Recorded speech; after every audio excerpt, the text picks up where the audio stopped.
Listo. Bueno, buenas noches a todos. Un gusto estar nuevamente con ustedes con una actividad de FLASOC, en este caso el Comité de Medicina Reproductiva, que va a hacer un webinar muy interesante, digamos, con todos sus coordinadores. Así que bueno, le vamos a dar la palabra a la doctora Ivonne Díaz, coordinadora de este comité. Buenas noches, Ivonne. Álvaro, y buenas noches a todos. Bienvenidos a este webinar. Estoy muy complacida de tener el tema hoy en cuanto a medicina reproductiva y a los conferencistas, miembros del Comité de Medicina Reproductiva de FLASOC.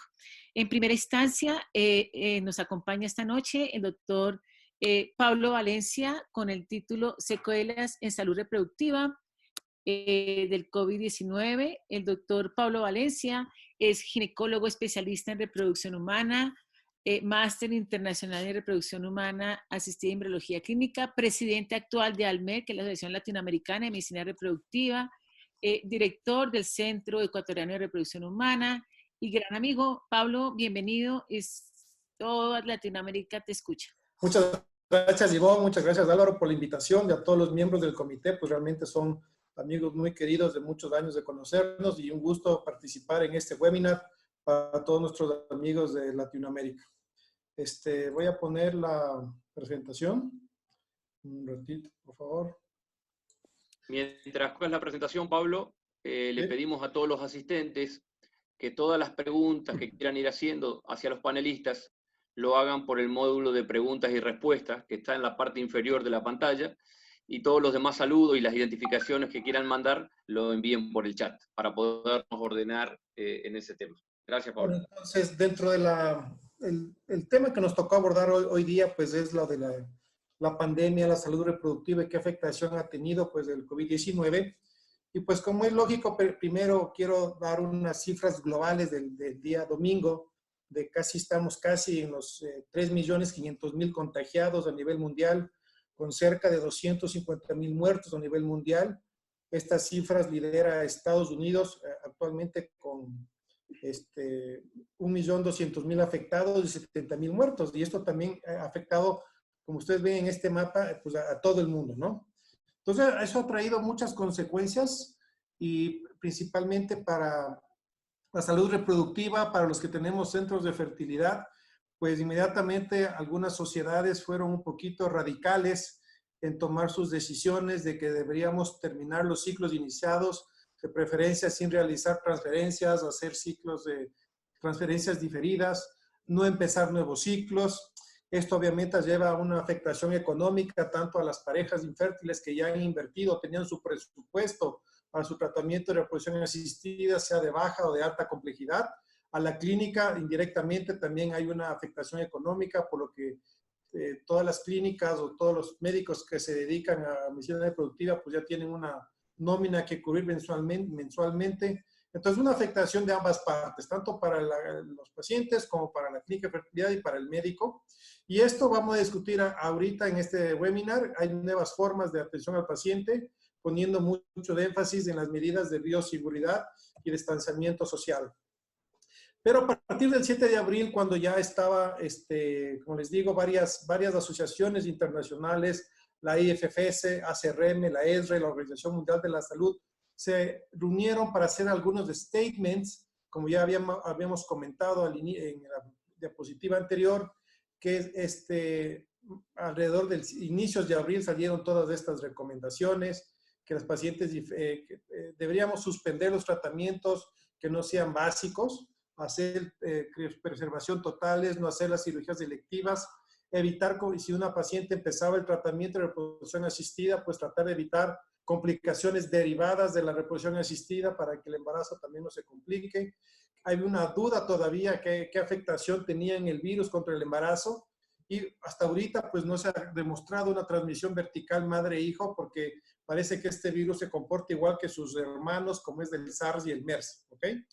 Y también en esas fuerzas de trabajo de muchas sociedades internacionales, pues también al final decían que las parejas infértiles deberían, como que fueron flexibilizando un poco la atención a la pareja infértil, porque decían que las pacientes infértiles no podían postergar su maternidad, como ya sabemos, y principalmente los dos grupos, que son las bajas respondedoras y pacientes oncológicas que necesitan oncofertilidad. Pues ya abrió un campo ahí para este tipo de pacientes.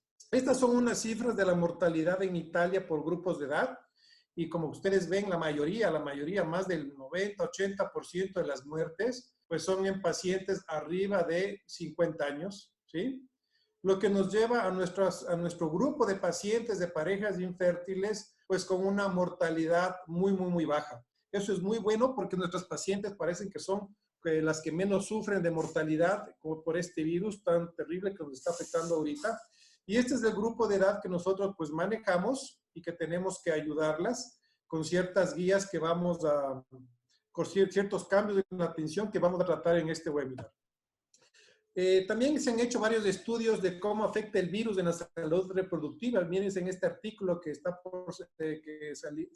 va a salir ahora en abril o en mayo, de un artículo muy interesante sobre un intento para verificar si hay asociación del virus y la fecundidad humana. Y pues la ventaja es que por lo menos ahorita, y aquí hay otra evidencia de la China que dice que el virus del COVID-19 pues no está presente en el semen de pacientes que han estado infectados, ¿no? Entonces esto también nos da un poquito ya más de seguridad que este virus se va a comportar como sus hermanos, que es el MERS y el MERS y el SARS. Entonces, en cuanto a la salud reproductiva, también en España y en Japón, Japón e Italia, que son muy afectados por este virus, pues también, como nosotros sabemos, estos países, su tasa de natalidad es muy baja.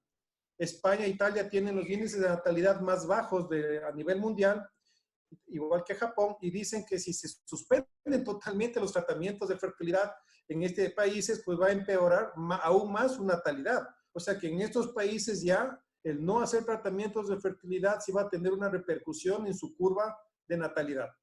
Y como en los primeros avisos que teníamos de las sociedades médicas, pues tenemos que, se consideran que las pacientes oncológicas, pacientes en edad materna avanzada, pacientes en bajas respondedoras, tienen que no posponer su tratamiento siguiendo ciertas medidas como un triaje para detectar pacientes en riesgo, hacer pruebas rápidas tal vez para anticuerpos y la telemedicina que también vamos a topar en esta conferencia.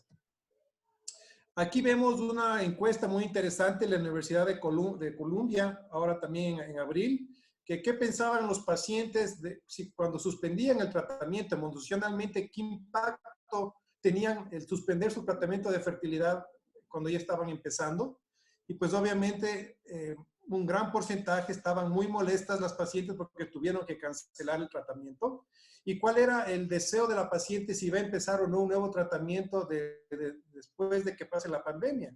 Pues la mayoría, la mitad va a iniciar, pero hay varias pacientes que no están seguras si es que van a retomar o no el tratamiento hasta no saber qué va a pasar con el virus. Es ahí muy importante que nosotros como médicos profesionales de la salud reproductiva, pues estamos ahí para aconsejar a las parejas cuándo va a ser seguro o no el empezar un tratamiento de reproducción asistida.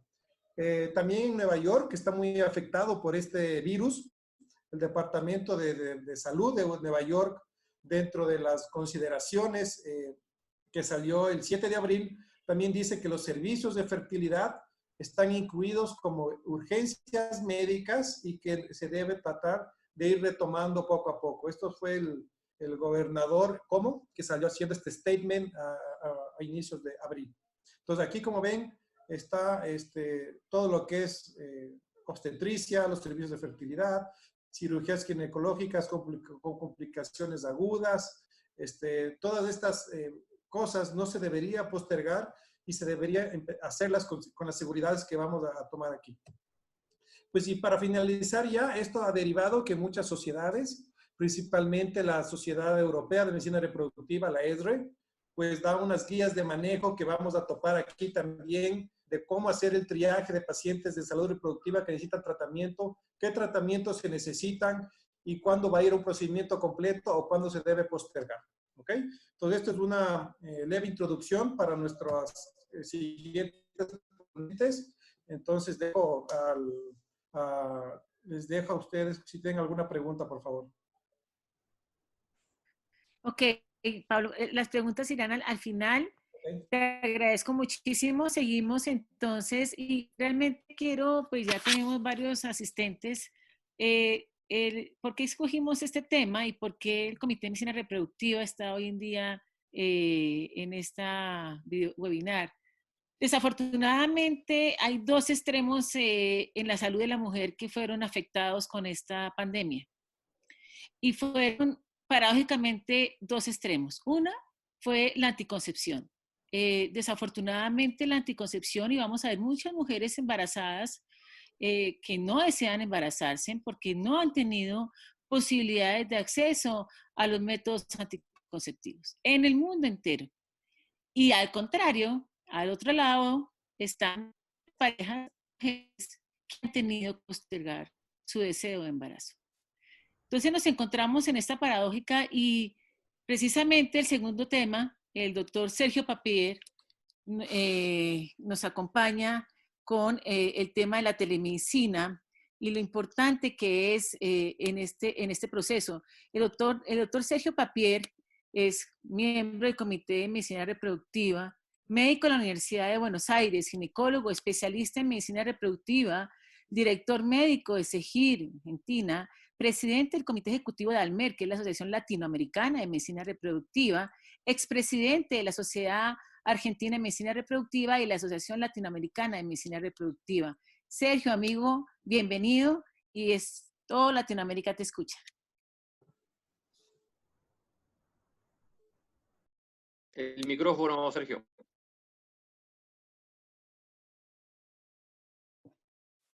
Bueno, buenas noches, gracias Ivonne por la presentación, gracias Álvaro, gracias al comité, gracias a todos los asistentes.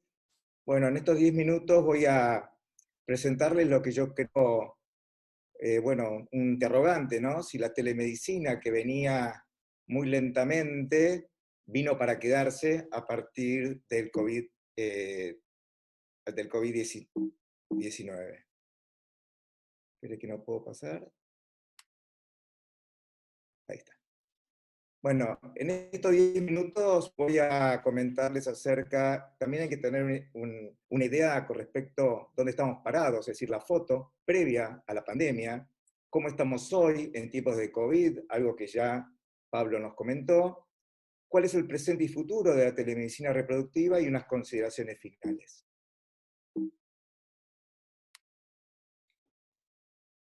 Con respecto a la parte asistenciales antes de la pandemia, hay que entender que la medicina reproductiva desde sus inicios se encargó de tratar de prevenir problemas de la infertilidad y tratar de garantizar que todas las personas tengan acceso. Sin embargo, existen diferentes barreras en el acceso, entre ellas las geográficas, por la lejanía de los centros médicos. Y ahora se instala una nueva barrera sanitaria que es el distanciamiento social, como recién manifestó Pablo.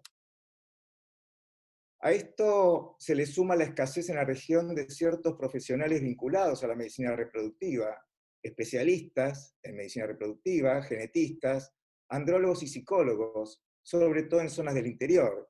Y de esta manera, nuestra atención médica, que en sí es compleja, además se hace más costosa, tanto para los pacientes como para los profesionales de la salud. Por otro lado, antes de la pandemia estábamos frente a cambios sociales vertiginosos y nuevos derechos reproductivos, un incremento de la cobertura de los tratamientos de reproducción asistida, sobre todo en Argentina, en Uruguay y próximamente en Colombia, también en algunos estados americanos, el auge de la genética reproductiva, una mejoría notable en la calidad y en los resultados de los tratamientos de reproducción asistida. Sin embargo, ahora con ciertas controversias con respecto a lo mismo, aparentemente hay un amesetamiento en los resultados y una disminución de los resultados, sobre todo en aquellos países que tienen cobertura. Una controversia también con respecto a la calidad de la investigación clínica y básica aplicada, como así también la calidad de las publicaciones científicas y también, ¿por qué no?, el formato de las reuniones científicas.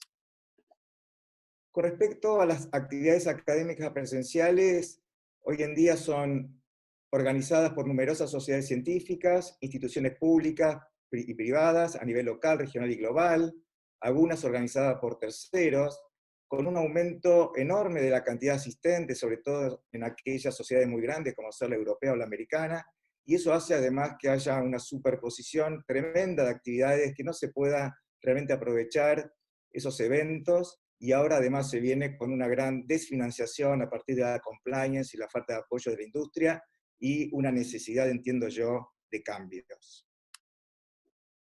Por otro lado, los participantes también, tenemos profesores cada vez menos, saturados por múltiples invitaciones, asistentes que no saben bien a qué reunión elegir, todo el tema de costos y lucro cesante, tanto para los académicos como para los participantes, reuniones que son meramente más informativas y poco interactivas, una pérdida de identidad por la cantidad de participantes y por otro lado uno de los objetivos que es la interacción y hacer contactos también mermada por esta situación.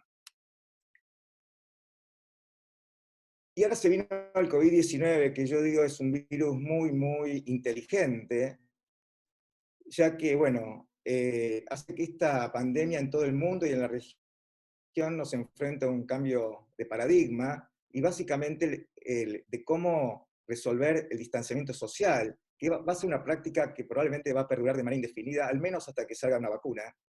Y esto nos va a exigir reinventarnos, buscando nuevas formas de atención y capacitación que eviten la movilización, agrupamiento y contacto físico entre las personas. A modo de resumen, y algo recién dijo Pablo, esta semana va a salir en la República Argentina las nuevas recomendaciones del Ministerio de Salud, y básicamente acá tenemos los cuatro pilares, que es la atención médica a través de la telemedicina, la programación de turnos suficientemente espaciados, y agrego yo también las aspiraciones foliculares y las transferencias de embriones, darle prioridad a la vitrificación de ovocitos en los casos de oncofertilidad, como así también los tratamientos que no se puedan postergar, e inclusive ya se está evaluando la posibilidad de realizar transferencias embrionarias siempre y cuando se hable con los pacientes, y para esto se están definiendo nuevos consentimientos informados. Por el otro lado, paralelamente, se están viniendo todas las tecnologías de información y comunicación que se han convertido en una herramienta de gran importancia en todos los campos del conocimiento y de la salud, y que ha cambiado en las personas la forma no solamente de trabajar, sino también de divertirse, relacionarse y hasta aprender y cuidar de su salud. Y ahí surge entonces el concepto de la telemedicina, que es el suministro de servicios a distancia por medio justamente de tecnologías de información y telecomunicación, con el objeto de asistir pacientes y formar permanentemente a profesionales de la medicina reproductiva, que a su vez la podemos dividir en la teleasistencia, bueno, conforma la teleconsulta, el telediagnóstico y la telecirugía, y bueno, y en caso de la telecirugía, que puede ser cuando se transmite una cirugía en vivo con digamos, un tutor que va evaluando esa cirugía, o cuando el médico cirujano opera a través de telemandos que controlan los robots. En este sentido, la telemedicina va a cubrir la formación de profesionales en el área de la medicina reproductiva a través del sistema de telecomunicaciones, a través de videoconferencias por expertos y en un formato muy similar al presencial, tanto cursos, workshops, simposios, webinars y congresos. Otra aplicación de la teleformación en el ámbito de la medicina reproductiva también conforma lo que era la telecirugía y teleimágenes. Y se me ocurrió también presentarles este nuevo concepto, que obviamente copié de otros modelos de telemonitoreo, que se podría llegar a ser el telemonitoreo de la ovulación, donde el uso de tecnologías de información y comunicación nos puede llegar a servir para obtener datos relacionados al monitoreo de ovulación de nuestros pacientes, que abarcaría desde el contacto por telecomunicación entre el médico y el paciente, hasta novedosas aplicaciones de seguimiento del monitoreo de la ovulación. Y en estos casos puntuales de aislamiento, nos va a permitir la posibilidad que la pareja de las pacientes que se están monitorizando tener de alguna manera acceso a estos monitoreos. Sin duda, la telemedicina es una oportunidad, pero también tiene sus barreras. Entre esas barreras, la resistencia obviamente de los médicos y de los centros a los cambios que producen estos nuevos procesos de trabajo. Por otro lado, la ausencia de modelos de reembolso de esta actividad, los costos de aplicación y la capacitación de todos nosotros. Finalmente, no quiero enumerar ninguna consideración final, pero sí leerles estos párrafos del profesor Aníbal Acosta, un referente de la medicina reproductiva en Latinoamérica, que escribió en un editorial que tengo acá, cuyo título es Futuros congresos de reproducción que me gustaría ver, pero a los que no podré asistir. Bueno, Aníbal falleció hace 5 años aproximadamente, y al final de esta editorial él escribía esto: si aquellas reuniones soñadas por mí les hace recordar a los prolongados simposios socráticos, y si ustedes encuentran cierto parecido, tienen razón. Aquellos fueron los que le dieron al helenismo el perfil humanístico que ha perdurado y nos ha influenciado por más de 2000 milenios. ¿Qué tiene de malo entonces? Serán organizadas con el tremendo empuje de las telecomunicaciones, teleimágenes y muchas telecapacidades, estoy seguro que tendrán lugar pronto. Inexorablemente no podré estar presente en esas reuniones soñadas por mí, pero serán mucho más útiles para la comunidad médica reproductiva y para la medicina en general. Espero que ustedes, desde aquí, y yo desde quién sabe dónde, las disfrutemos. Aníbal Acosta, diciembre del año 2000. Muchas gracias. Muchas gracias, Sergio. Excelente tu participación, y pienso que al final ya tengo varias preguntas para que podamos discutir de tu charla. Seguimos entonces con estrategias de reinicio de los centros de fertilidad en Latinoamérica. ¿Cuándo? Doctor Roberto Epifanio, de Panamá. Doctor Roberto Epifanio es médico de la Universidad de Guadalajara, perdona que estoy acá en videoconferencia. Perdón, sí, de la Universidad de Guadalajara, México, ginecología Patricia Felo de fertilidad y reproducción humana, Instituto Valenciano de Infertilidad, Valencia, España, máster en reproducción humana en la Universidad de Valencia, España, diplomado europeo de endoscopia operatoria en la Universidad de Auvergne, Clermont-Ferrand, Francia. Roberto es miembro del Comité de Medicina Reproductiva de FLASOC. Bienvenido en tu charla, y Latinoamérica te escucha. Bueno, ante todo, muchísimas gracias, Ivonne. Gracias también al comité por esta oportunidad y por supuesto a FLASOC. Y muy buenas noches a todo Latinoamérica. Qué bonita experiencia y qué bonita oportunidad. Indudablemente que todos estamos deseosos de reiniciar, todos estamos muy deseosos de empezar o arrancar estos centros de fertilidad que desafortunadamente, como ya lo comentó Pablo, pues tuvimos que detener el mundo, detener no solamente los centros, sino detener el mundo por una pandemia que, ojo, hace menos de 4 meses la gran mayoría de expertos predecía que no se convertiría en una pandemia. Eso es muy importante saberlo porque rompió paradigmas del SARS y del MERS, que si bien se comportaron de una forma inicialmente muy agresivos, después detuvieron su evolución y no llegaron a lo que viene siendo esto, que es SARS-CoV-2. Entonces, no sé por qué ahora sí. Pues cuando, indudablemente la respuesta nos las va a dar nuestras autoridades sanitarias, básicamente porque en Latinoamérica tenemos diferentes tipos de países y, por supuesto, medidas diferentes en cada país. Entendamos que la esterilidad no es una enfermedad vital y así fue recomendado, digamos, por las grandes sociedades, más sin embargo, tiene implicaciones emocionales y de calidad de vida. Todos hablábamos hace unos años del famoso reloj biológico y no sabíamos el daño que ese término de reloj biológico nos está haciendo ahora, porque precisamente está poniendo a las pacientes en un punto de implicación emocional que incluso les puede trastornar la vida. Pues también nos estamos enfrentando condiciones médicas urgentes como la oncofertilidad. En su momento hasta esas fueron detenidas. Como sabemos, la cuarentena tiene condiciones propias de cada país y las restricciones pueden ser totales o parciales. Las totales fueron las que se aplicaron en algunos países y ahí todos hoy escuchamos cómo las restricciones parciales de diferentes grados, el más liberal como Suecia o incluso Estados Unidos y Reino Unido, que inicialmente habían puesto, digamos, unas medidas, hoy estas medidas tienen que ser evaluadas por país para determinar cuándo empezar. Y por supuesto vamos a hablar también de cómo recobrar la actividad, entre comillas, normal de los centros y cuándo. Todos sabemos o hemos estado leyendo últimamente del famoso RT, que no es más nada que la replicación o la capacidad que tiene el virus o lo que está sucediendo con el virus a nivel nacional. El punto ideal es llegar a RT es de 1 o menos. Ese es el momento en que, dependiendo de cada país, como vuelvo e insisto, se podrán liberar ciertas acciones.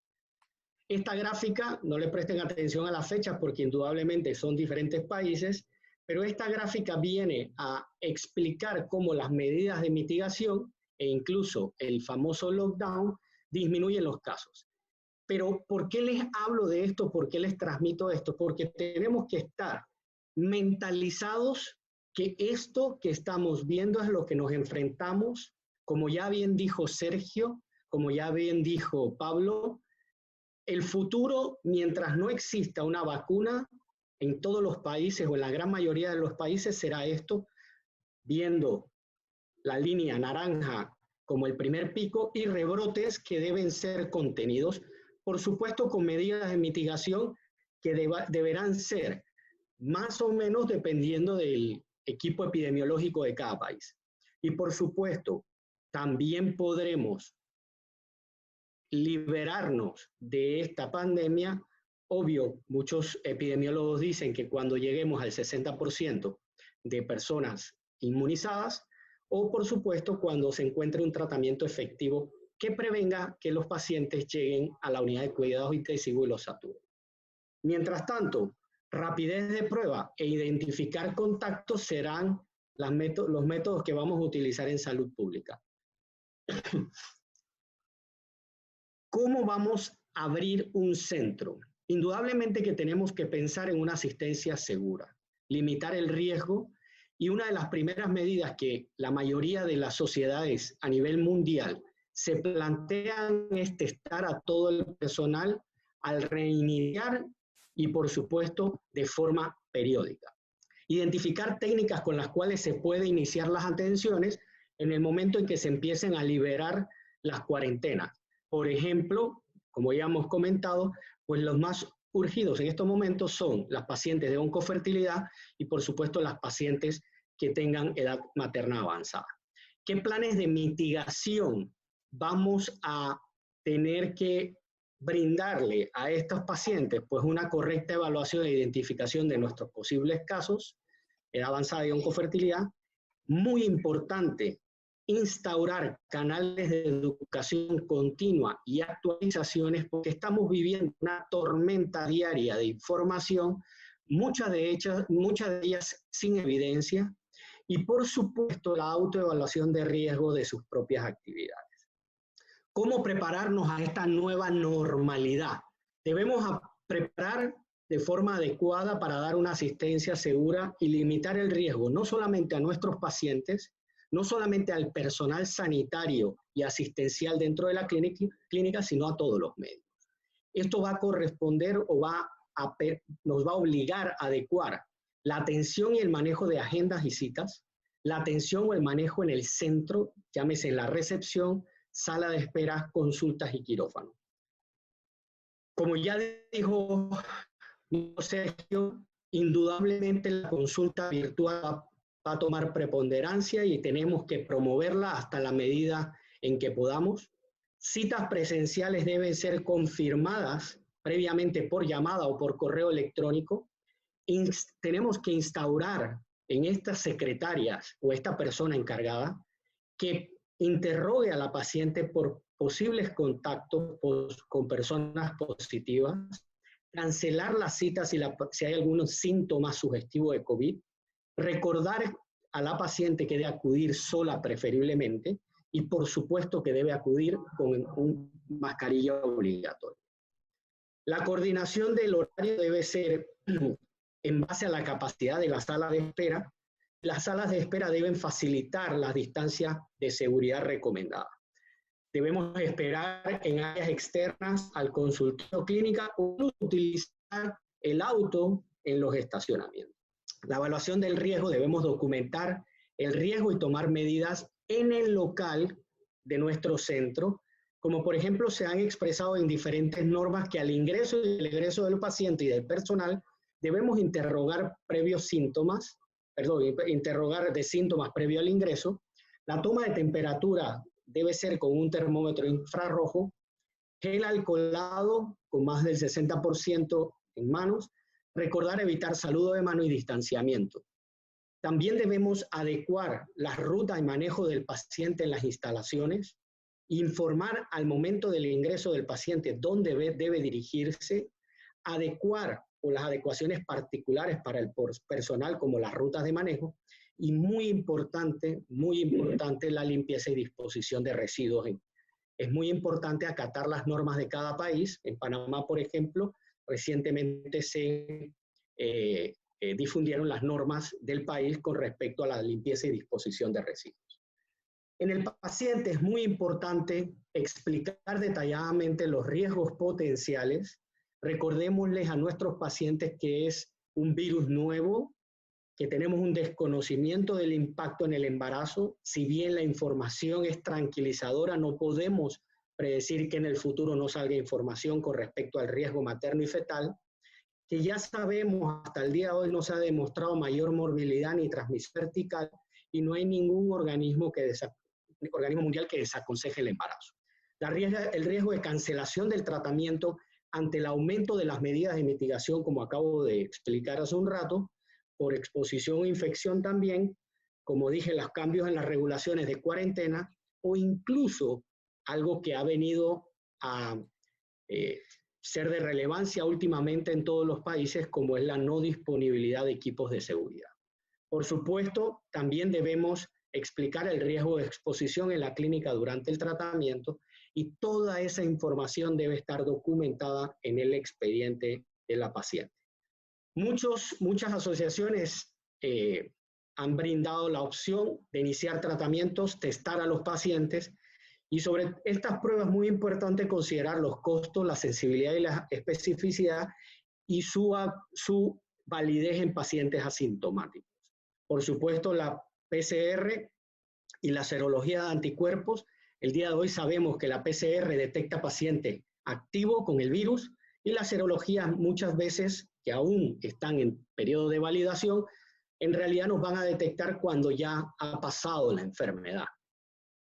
Es cierto que hay diferentes metodologías y que diferentes metodologías nos pueden dar un resultado u otro, una validez u otra, pero al día de hoy tenemos la información actual reflejada y es muy importante tenerla para el accionar con los pacientes.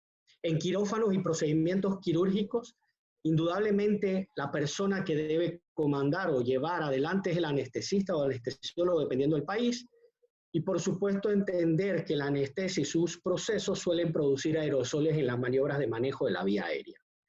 Por consiguiente, en los quirófanos es necesario o está recomendado el uso de equipos de protección personal, que ya todos conocemos. En laboratorios de fecundación in vitro y andrología, si se va a reiniciar actividades, hay que programar un arranque, limpieza y control de equipos como si estuviese un mantenimiento normal. Por supuesto que se deben continuar con las buenas prácticas de protocolos habituales de laboratorio de fecundación in vitro, como son el manejo de muestras biológicas y por supuesto los protocolos ya conocidos. Entendamos que con los protocolos actuales de clase 2, básicamente, que son los que utilizamos, son más que suficientes para el manejo en pacientes con COVID. El uso de equipo habitual, como ropa protectora de laboratorio con bajo desprendimiento de partículas, gorro, mascarilla y guantes sin talco, el uso de campana de flujo laminar vertical y, por supuesto, el uso de pipetas mecánicas. Importante en las cirugías electivas que no tenemos información con respecto a nuestras cirugías, pero sí tenemos información que pacientes que iban a cirugía electiva en periodo de incubamiento son pacientes que tienen más riesgo de complicación e ingreso a unidades de cuidados intensivos. Es cierto que esta referencia que pongo aquí, solamente hay 5 pacientes de cesárea y a ninguna de esas 5 pacientes les fue mal, salvo una que requirió un poco de manejo en cuidados intensivos. Sí es importante entenderlo que todas estas pacientes estaban en el periodo de incubamiento. Finalizar, las recomendaciones y protocolos de seguridad podrán ser modificados en función del conocimiento sobre el COVID-19, como ha venido saliendo información todos los días.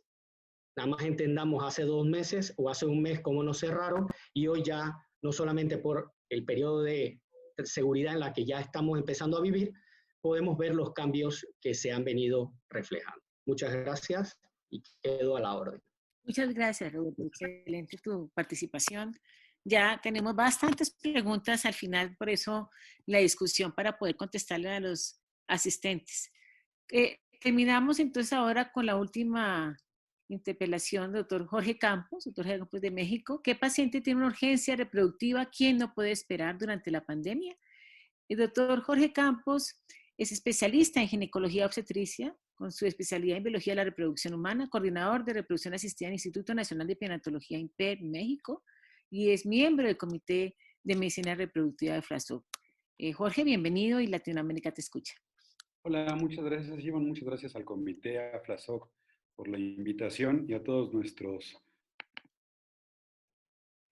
gente que está conectada por dedicarnos su tiempo. Bueno, importante ya retomar lo que ya habíamos dicho en las pláticas previas, ¿no? Pablo, Roberto, ya hablaron mucho de cómo al inicio empezaron prohibiciones muy llamativas, ¿no? O sea, al principio fue un golpe muy directo a parar casi todo. También hablaron, Pablo, de cómo de repente tenemos que decidir qué es o no una urgencia a nivel reproductivo, pero también de repente no nos lo dicen tan claro, ¿no? Los comunicados que han generado las sociedades no son tan claros y creo que es algo importante. Entonces, ¿quiénes sabemos que tenemos que llevar a este punto ya? Antes quería hacer mención de esto. Ya muchas sociedades, como dijeron en las pláticas previas, están ya diciendo qué vamos a hacer para regresar a la normalidad. Hay puntos muy importantes que creo que tenemos que tener en cuenta. Uno, los procedimientos que hacemos no generan un riesgo para adquirir o transmitir el virus. No hay virus en secreciones foliculares, en esperma, etcétera, etcétera, etcétera. Dos, todos nuestros laboratorios ya cuentan con protocolos vigentes para enfermedades infectocontagiosas. Tres, y me parece muy relevante, de hecho una pregunta que vi del público ya por ahí lo mencionaba, al final del día la inactividad en reproducción asistida está generando una cierta discriminación sobre la pareja infértil. ¿Qué pasa? No hay una contraindicación para embarazarnos. Pues la paciente que lo hace de forma espontánea lo puede hacer, pero la paciente que necesita una asistencia médica para lograrlo está teniendo ahí un cierto sesgo discriminativo. Obviamente hay que tener muy en cuenta en qué tipo de instalación y lugar estamos. Otros puntos importantes es, un centro de reproducción asistida no se puede convertir en un centro COVID o no está restándole recursos al Estado en general que puedan ser destinados a otra cosa. Si es así, cambia totalmente la idea, ¿no? Y algo muy importante también es, la infertilidad es una enfermedad y el tiempo es una variable importantísima en ella. El tiempo va a influir de manera muy importante en el potencial reproductivo de las parejas. Otro punto es, en realidad, no sabemos cuánto va a durar totalmente esta crisis. Hasta que no tengamos un game changer, como una vacuna o un tratamiento totalmente efectivo, vamos a tener oleadas. Y entonces tenemos que prepararnos para unos tiempos a lo mejor no tan cortos. Entonces, volvemos al tema original. ¿Quién sí es urgente? Lo han mencionado en varias pláticas previas. Las pacientes oncológicas que van a preservación de la fertilidad, creo que ahí nadie puede tener un alegato en contra o una duda, ¿no? ¿Y cuáles? Aquellas pacientes que sean de edad avanzada o tengan una reserva ovárica disminuida. Ahí puse a propósito capturas ovulares, no in vitro. ¿Por qué? Porque a lo mejor la idea podría ser, y es lo que muchos empezamos a hacer aquí en México cuando esto empezó, es, bueno, hacemos la captura, fertilizamos y guardamos embriones. En ese momento ya preservamos la parte donde el tiempo nos juega un papel relevante al 100%. La transferencia la podemos diferir. Y ante un pronóstico, ante un escenario donde no sabemos claramente las implicaciones del virus con el embarazo y demás, puede ser sensato. Entonces, decíamos, preservación de la fertilidad, ahí yo decía médica o social, ¿sí? Obviamente la social, ahorita no sería el punto, sería la médica. Terapias gonadotóxicas, oophorectomía, y hablé de cáncer, pero también endometriosis, pacientes con BRCA ya comprobado, etc. Yo creo que la parte más importante de esto, obviamente, es la parte oncológica. Sabemos que los tumores malignos han aumentado. 15.4% de los tumores malignos en mujeres, las defunciones son por cáncer de mama, que es ya el cáncer más común y además un cáncer que se está generando en mujeres jóvenes. Vean en la gráfica, por eso la puse. Digo, no está dividido tan acuciosamente como me gustaría desde el punto de vista reproductivo, pero tomemos en cuenta que hasta lo que está marcado en la gráfica, que estamos hablando de un 9% general total, son pacientes que, bueno, están dentro del rango de acción de la reproducción asistida. Entonces sí nos interesa muchísimo, ¿no? La otra también ya hablando de edad, que sería el segundo punto que nos importaría, es muy bien saber esta gráfica, no hay que explicarla, la hemos visto todos en muchos lugares, cómo la reproducción, la posibilidad de éxito con tratamientos de reproducción asistida va a ir disminuyendo con la edad hasta volverse virtualmente cero. Vemos cómo la predicción en cuanto a la tasa de embarazo después de los 40 también va bajando muchísimo. Entonces, ¿qué resulta de esto? Sabemos que esas pacientes oncológicas tenemos que priorizarlas. 2, que las pacientes con edades más avanzadas ya nos prendieron un foco rojo. El tercer punto sería, hay otros focos rojos que podamos tomar en cuenta para tomar la decisión. Nuestro marcador favorito como gente que hacemos reproducción asistida hoy, la hormona antimuleriana. Sabemos que puede ser un marcador indirecto del remanente reproductivo. Ojo, es un marcador a veces un tanto engañoso. ¿Por qué? Porque no me predice la posibilidad de embarazo, me predice la posibilidad de obtener óvulos. Y no hay ningún nivel, alto o bajo, que me prediga que no va a haber embarazo. Sin embargo, hoy por hoy podemos tomarlo en cuenta como nuestro marcador primario de fertilidad, más aún cuando estamos tomando en cuenta otras cosas, como puede ser una cuenta de folículos centrales, pacientes en los límites de edad reproductiva. Ven aquí cómo se comporta la hormona antimuleriana, ¿sí? En cuanto a ver qué tantos ciclos vamos a cancelar. E importante también ver el valor. Estamos hablando que niveles hasta de 0.3 todavía no tiene, o sea, todavía podemos llegar a un ciclo capturado, ¿sí? Sí hay una diferencia muy importante cuando hay niveles de menos de 0.2 nanogramos mililitro, que es donde ya muchas de las pacientes no van a lograr una captura. Ahora bien, si a esto le agregamos también el marcador FSH, vemos cómo también es un marcador, sí, que tiene una cierta relación, y entonces podemos empezarlos a juntar. Ya dijimos, edad, hormona antimuleriana, FSH. 3 alteraciones que me están llevando de la mano. Bueno, esta paciente me urge. Vean, en cuanto al desenlace de un ciclo de fertilización in vitro, de acuerdo a niveles de hormona antimuleriana. Son las tasas de embarazo por ciclo iniciado, ¿sí? Por transferencia embrionaria, etc. Vean las de ciclo empezado. En niveles de antimuleriana quedamos 0.3, que fuimos barquísimos al marcarlo. El nivel por ciclo iniciado es de 15. Ahora bien, obviamente estas pacientes pueden llegar a una mayor posibilidad de embarazo. ¿Cuándo? Si hacemos más ciclos. Entonces, ¿qué pasa? Con más razón, estas pacientes que tienen comprometida su reserva ovárica, me interesa no dejarlas esperando más tiempo, sino iniciar lo más pronto posible para, si es necesario hacer 1, 2, 3 ciclos para acumular óvulos, poder tener el tiempo de hacerlos. Y es en cuanto a eso que también las consideramos una urgencia. Aquí, bueno, también la posibilidad de embarazo y la posibilidad de recién nacido vivo de acuerdo a los niveles de hormona antimuleriana que ya habíamos platicado.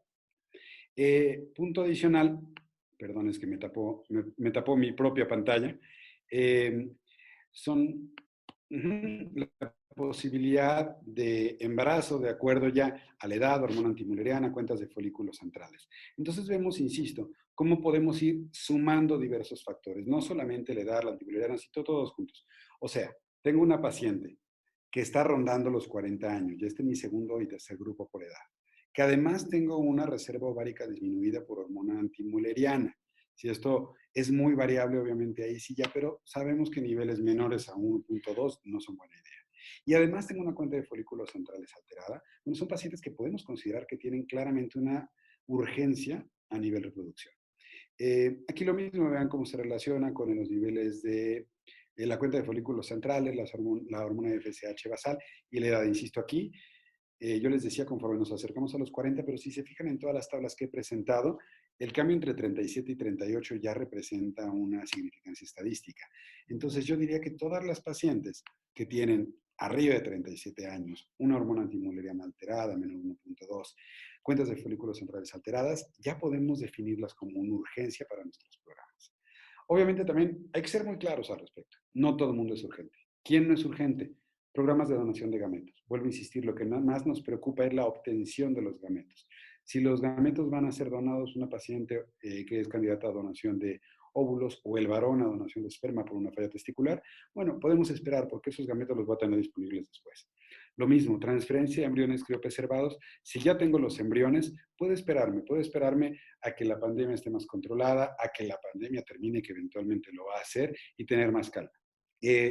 Tenemos que, insisto, volver a intentar continuar los tratamientos de fertilidad que son sensibles al tiempo. No deben de estar ya limitados solamente a una urgencia reproductiva, como decían hace un rato, sino poco a poco tenemos que volver a la normalidad.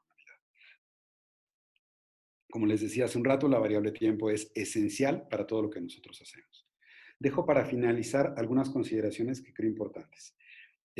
Una, posponer la estimulación y punción ovárica de manera indefinida va a afectar las posibilidades de concebir de las parejas que requieran de las técnicas de reproducción asistida. Eso es definitivo, más porque estamos pensando que los periodos van a ser variables. Al menos estamos hablando de 2 o 3 meses de un poco de congelación de las actividades normales, ¿sí? Más el tiempo que pueda derivar de una segunda o tercera ola, yo qué sé. Entonces, no podemos hacer esto indefinidamente. Obviamente, las medidas vitales, y ya las mencioné en otras pláticas. 1, generar un triaje apropiado.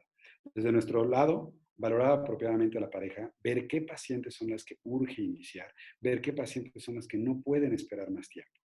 En cuanto a esto, lo que ya decíamos, edad materna, reserva ovárica y aquellas que son de preservación de la fertilidad.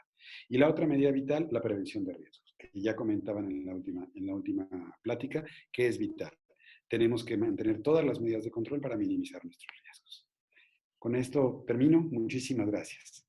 Muchas gracias, Jorge. Muy querido, muchas gracias. Pues mira, yo pienso que podemos empezar ya la discusión. Hay una gran cantidad de preguntas y de comentarios que creo que vamos a empezar por orden. Tal vez hay una inquietud en cuanto a lo que es la telemedicina y la teleconsulta. Eso ha dado bastante inquietud. Primero, ¿cuánto espaciar entre esta pregunta para ti, Sergio? ¿Cuánto espaciar entre consulta y consulta? Teleconsulta, creo que me imagino. Y lo otro que preguntan es si estas consultas, las teleconsultas se cobran, si se deben cobrar. Pienso que pues eso es algo que es importante esclarecerlo y para que la gente aquí tenga claro. Entonces, por un lado, ¿cuánto se debe espaciar por WhatsApp? Y lo otro es el cobro de las consultas. Y hay otra pregunta que también pudiéramos contestar de una vez, es qué tanto espacio, qué tanto tiempo entre paciente y paciente ya cuando sea presencial se debe tener en la consulta. Bueno, muy buena pregunta. Bueno, la verdad que estamos aprendiendo, se hace camino al andar, y en mi caso lo que trato en lo asistencial y en lo académico es manejarme como si estuviera presente.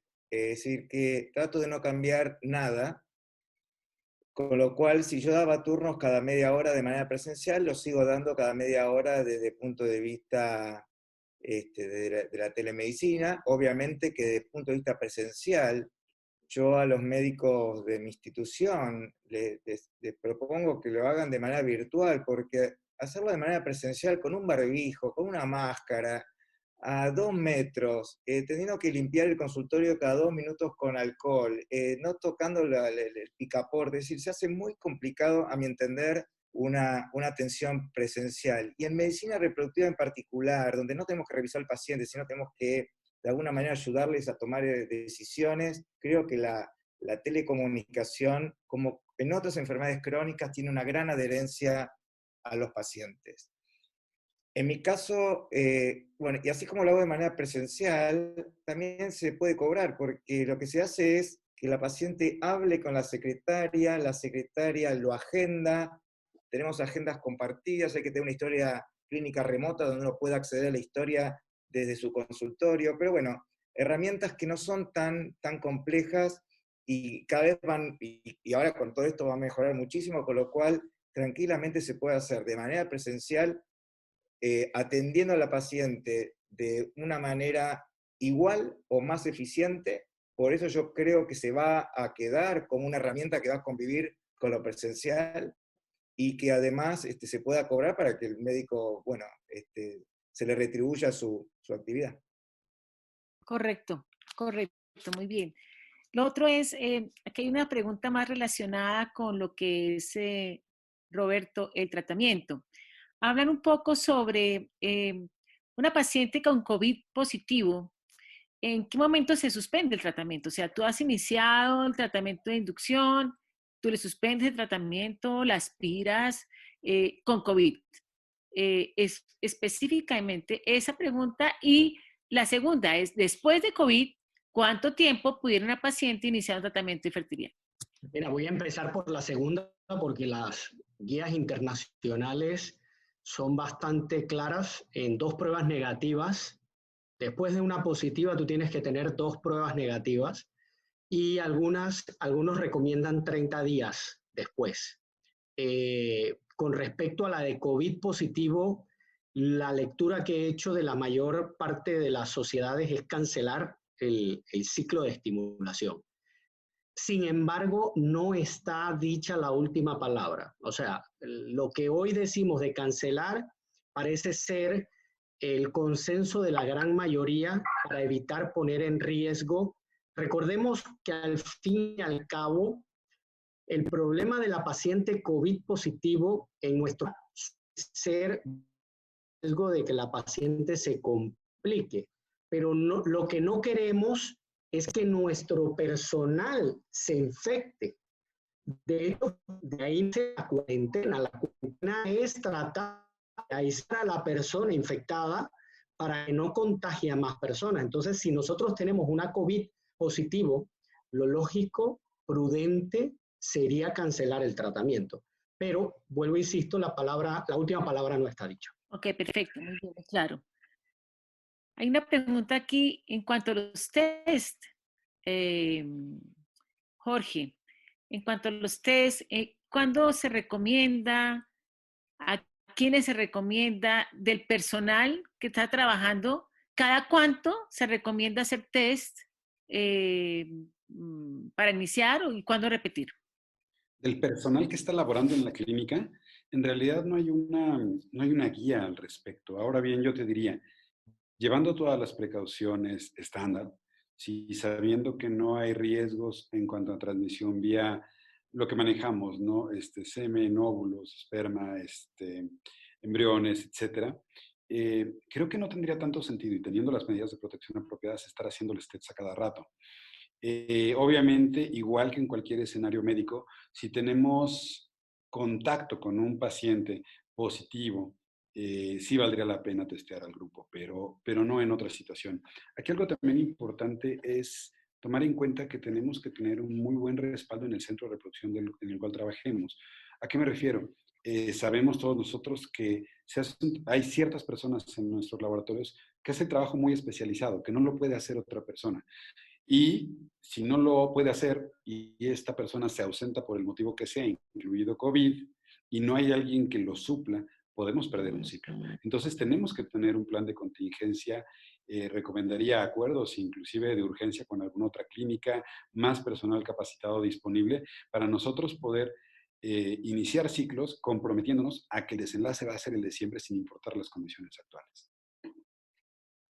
Muy bien, excelente. Esa es una pregunta, creo que es para todos los panelistas. A Pablito te invito a contestarla en primera instancia. ¿Qué recomendaciones se deberán dar a parejas luego de un procedimiento de reproducción asistida? ¿Deberán aislarse para evitar el contagio o podrán seguir sus actividades únicamente con medidas de bioseguridad? Pablo. Pues realmente lo adecuado sería, o sea, no es que porque se hace un tratamiento de fertilidad va a estar más o menos expuesto a la infección de COVID. Entonces sí debe tener sus medidas de aislamiento social y protección para evitar que se infecte por el COVID, pero no le hace una pareja de más riesgo para la infección, ¿ok? Y yo pienso que aquí también es importante recalcar que si los centros vamos a retomar nuestras actividades de forma parcial y en algunos casos total, ser muy estrictos con las medidas de seguridad de las pacientes que van a ingresar a nuestro centro, para que no haya un riesgo de contagio de las pacientes hacia nuestro personal, ser muy estrictos también con las medidas de bioseguridad en personal a las pacientes y entre pacientes. Por eso es muy importante el distanciamiento en el área de espera, que vaya la paciente sola, que estén separadas, o sea, minimizar al máximo los controles ecográficos, de preferencia.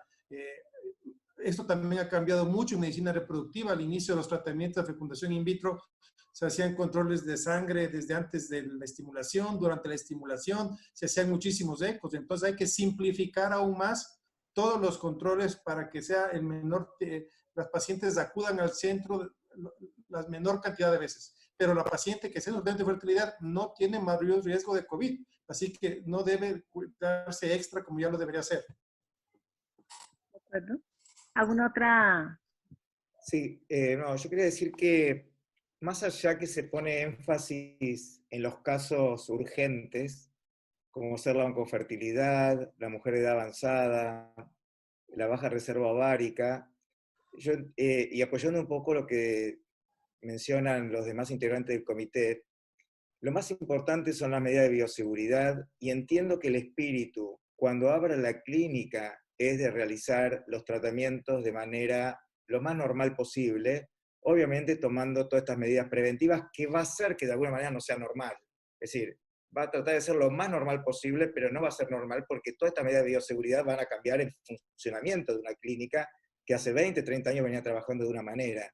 Pero el espíritu para mí es trabajar e incluir a todas las pacientes por una cuestión ética y de derechos, porque si se autoriza, y si no se prohíbe un embarazo espontáneo, no se puede prohibir de ninguna manera un embarazo por un tratamiento de fertilidad. Así que creo que lo que hay que extremar, como recién se dijo, son las medidas de bioseguridad, que las clínicas sean libres de COVID-19, ante cualquier sospecha, no realizar un tratamiento, pararlo si es necesario, inclusive un día antes de la aspiración, pero porque eso es fundamental para poder entonces incluir a todas las pacientes.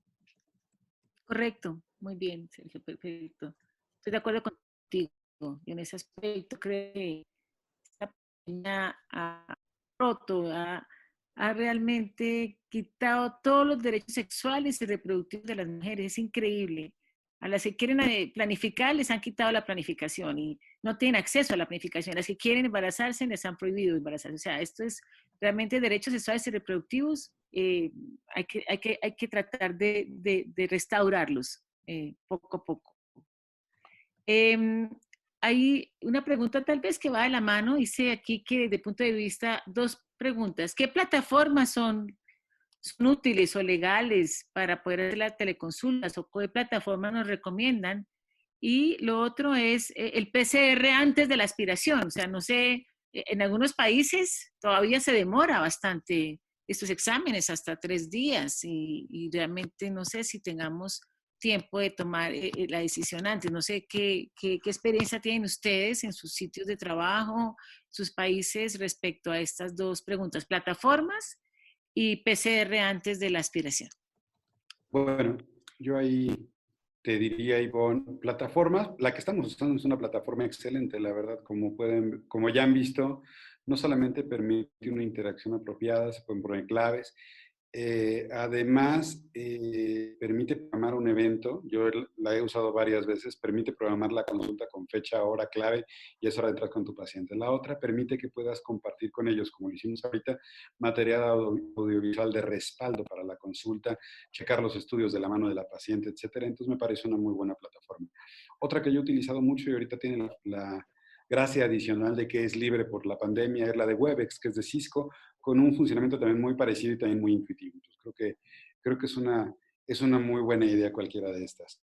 En cuanto a la segunda pregunta, híjole, complicada, yo te diría, es que lo ideal sería estar las veces todo el mundo, nosotros, el tiempo que se te ocurra mucho, para decir que no lo tenemos y no vamos a infectar a nadie. Ahora bien, no es realista. En cualquier lugar hay pruebas limitadas, hay costos de la prueba y hay tiempos de la prueba. Entonces yo, aún en el mejor escenario posible, ¿qué diría?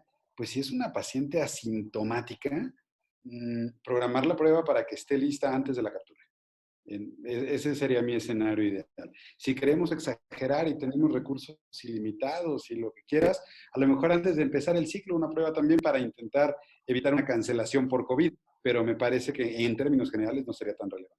Realmente las recomendaciones de ESRE y de la Sociedad Americana de Medicina Reproductiva en las plantas asintomáticas no recomiendan el uso del test, así que solamente las pacientes sintomáticas como tal.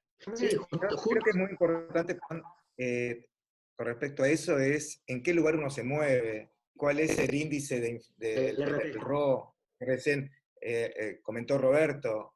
Si en tu lugar no hay casos, si no hay gran efectividad, entonces no hará falta. Y si vivís en Buenos Aires, donde es una ciudad donde evidentemente hay más riesgo que en otras ciudades del interior, evidentemente sí. Con lo cual yo creo que esto se debe decidir de manera muy local y de acuerdo al comportamiento de la pandemia en cada región.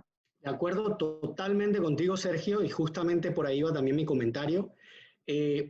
Debemos individualizar los tratamientos, así como individualizamos las estimulaciones, probablemente individualizar el manejo de cada centro. No es lo mismo Panamá ahora mismo, que está en un RT de 1, ya por suerte estamos en 1, pero que llegamos a estar en 2 puntos y algo, y obvio con Costa Rica, que prácticamente no tiene transmisión comunitaria.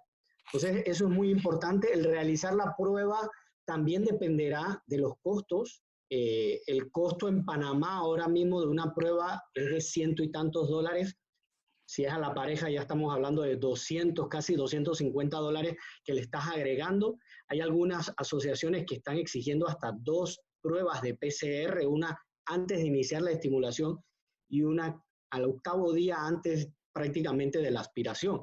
Pero claro, estamos hablando de aumentar costos en $500. Y como bien dijiste, Ivonne, ninguna sociedad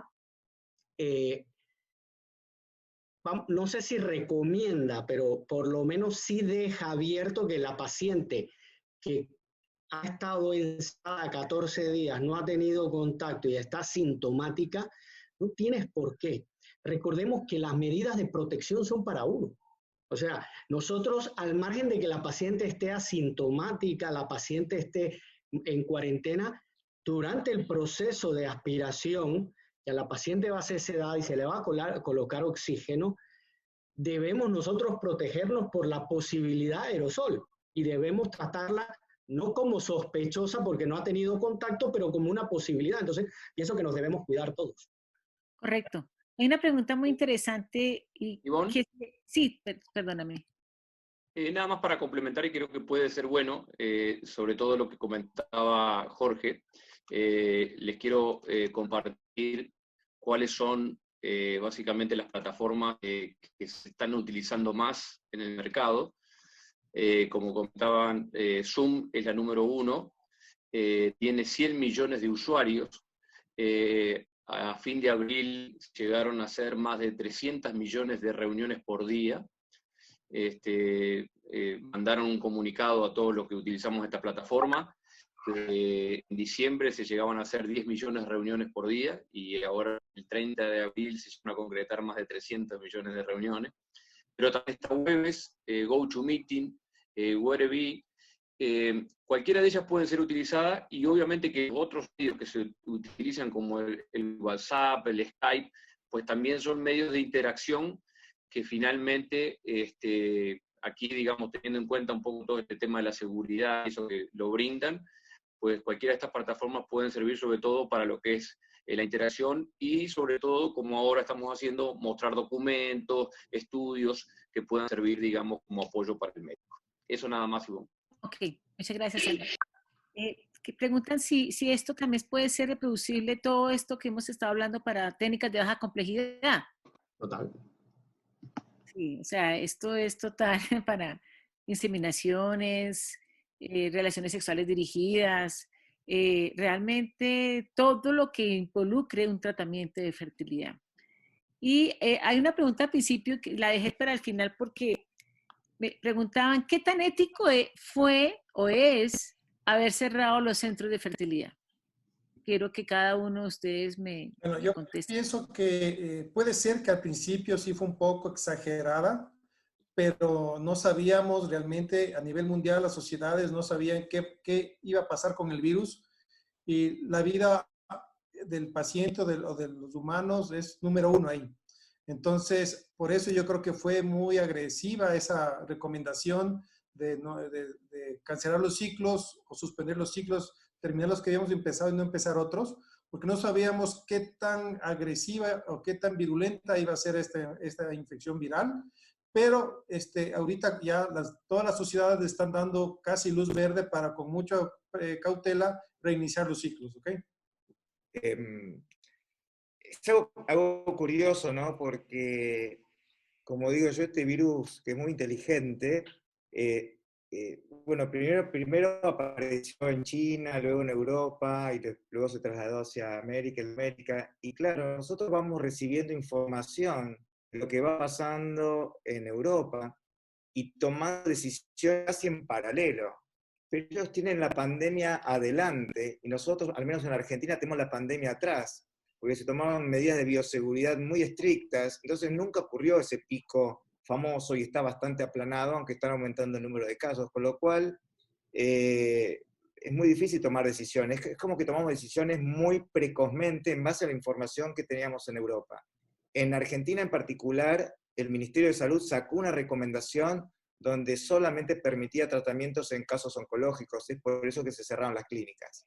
Pero además quiero decir lo siguiente, también cerramos las clínicas, y yo no sé si además le pasó porque el personal empezó a ponerse molesto, es decir, y con razón, ante el miedo del personal, y nos decían a nosotros, ¿cómo vamos a seguir haciendo tratamientos si nos pueden infectar? Y la verdad que tenían razón, es decir, que no fue una decisión de los médicos, de los dueños, sino como una decisión un poco en función al miedo que estaba generando la pandemia, que no estaba ocurriendo en la Argentina, pero sí estaba empezando a ocurrir, que ocurría, y de manera muy grave en países como en España o Francia. Correcto. Sí, yo creo, bueno, básicamente estoy totalmente de acuerdo con lo que ha opinado Sergio y Pablo. Las medidas preventivas nunca son exageradas. Esto hemos cerrado algunos países 2 meses. Para muchas pacientes ha sido eterno, pero la vida humana no tiene precio. Y sí es cierto que hoy podemos probablemente decir que fue exagerado el cierre total, el clausurar totalmente, no poder empezar las oncofertilidad, no poder empezar las bajas respuestas, probablemente hoy lo pudiéramos decir, pero hace 2 meses, ¿quién lo podía decir? Con la poca información que teníamos, como acaba de decir Sergio, me parece, creo que es el punto clave, estábamos viendo lo que pasó en China, en Wuhan, y después vimos lo que estaba pasando en Italia, y con todo y eso nos agarró a muchos países desatendidos. Algunos actuaron de manera espectacular, otros no tanto. ¿Cómo vamos hoy a cuestionar que hace 2 meses o hace 1 mes se tomó una decisión apresurada? Creo personalmente que se tomó la decisión correcta y que estamos aprendiendo, y cada día vamos a seguir aprendiendo de este SARS-CoV-2, y ojalá tengamos muy pronto una vacuna y resolvamos esto. Perdón, quiero contestar algo más, perdón. Que además, porque hablaban de si era un problema ético, pero hubo una ley, es decir, hubo un decreto del gobierno decretando una cuarentena absoluta y obligatoria, y con problemas penales para aquellos que la trajeron. Así que no había posibilidad que se pudiera transitar en época de cuarentena. Y a la reproducción no se la consideró un servicio esencial. Es decir, ahí estuvo el problema. Creo que ahora sí el ministerio empezó de alguna manera a entender que sí lo era, y por eso ahora se está empezando a reabrir las clínicas. Perdón. Aquí quería agregar un punto importante, que ya han tocado. Estoy muy de acuerdo con las opiniones de todo el panel, Pero quiero agregar un puntito sobre, de hecho, las últimas dos preguntas. Ya había dicho Sergio en alguna de las intervenciones, individualizar. Yo aquí en México tengo la fortuna de trabajar a nivel reproducción de dos formas muy distintas. A nivel público, en una institución que ustedes ya vieron, y a nivel particular. ¿Por qué digo esto? Porque creo que a nivel público también sí tenemos que hacer ciertas distinciones en cuanto a qué. Sabemos que la reproducción no es barata. Sabemos que ahorita son tiempos en que los recursos médicos son limitados, en que podemos necesitarlos para otras cosas. Podemos necesitar camas, podemos necesitar redirigir simplemente recursos económicos a otras áreas.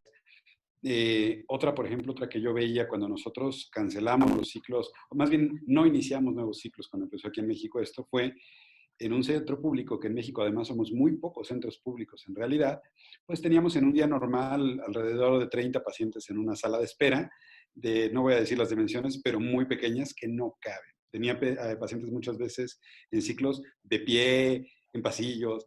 Entonces sí hay que individualizar estas condiciones, tanto a nivel ético como a nivel de lo de baja complejidad, creo que resulta vital para resolver. Correcto, correcto. Bueno, yo quiero agradecerles a todos, ¿verdad? Fue muy agradable este webinar. Las preguntas, los comentarios de los asistentes, nos dio gusto poder responder en su mayoría. Espero que hayan quedado complacidos con estas conferencias y de parte del Comité de Medicina Reproductiva de la Federación Latinoamericana de Sociedad de Obstetricia y Ginecología, FLASOC, queremos darles las gracias. Ahorita los dejo con Álvaro, que les va a hacer unos anuncios. También quiero agradecer a la Sociedad Latinoamericana de Medicina Reproductiva en cabeza de Pablo y como expresidente Sergio, también van a empezar a hacer una serie de charlas en toda Latinoamérica. Estaremos muy pendientes de sus charlas, Sergio y Pablo. Muchas gracias por estar acá. Y gracias a todos. Buenas noches. Álvaro. Muchas gracias, Ivonne.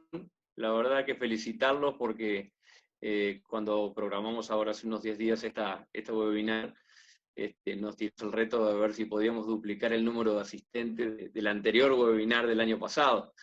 Y no solamente lo duplicamos, sino que lo cuadruplicamos. Hubo 328 asistentes, más de 400 inscritos. Y bueno, yo creo que finalmente este trabajo que obviamente es en este periodo, pero que ustedes ya iniciaron en el periodo anterior de FLASOC, que hemos estado trabajando en esto, me parece que va dando su fruto y me parece que suele ser interesante porque más allá de que la gente hoy tiene más disponibilidad de tiempo porque está en sus casas, pero bueno, si no es algo interesante, por más que uno esté en su casa, pues no se conecta, ¿no? Entonces creo que eso es lo atractivo. Así que bueno, muchas gracias Ivonne por el tiempo, muchas gracias a todos los panelistas, un gusto como siempre estar con ustedes. Y bueno, decirles también que esta sesión se grabó y se va a subir al canal de YouTube que tiene FLASOC en su página web, así que en una semana también los que no lo pudieron escuchar lo van a poder ver. Gracias, que pasen bien.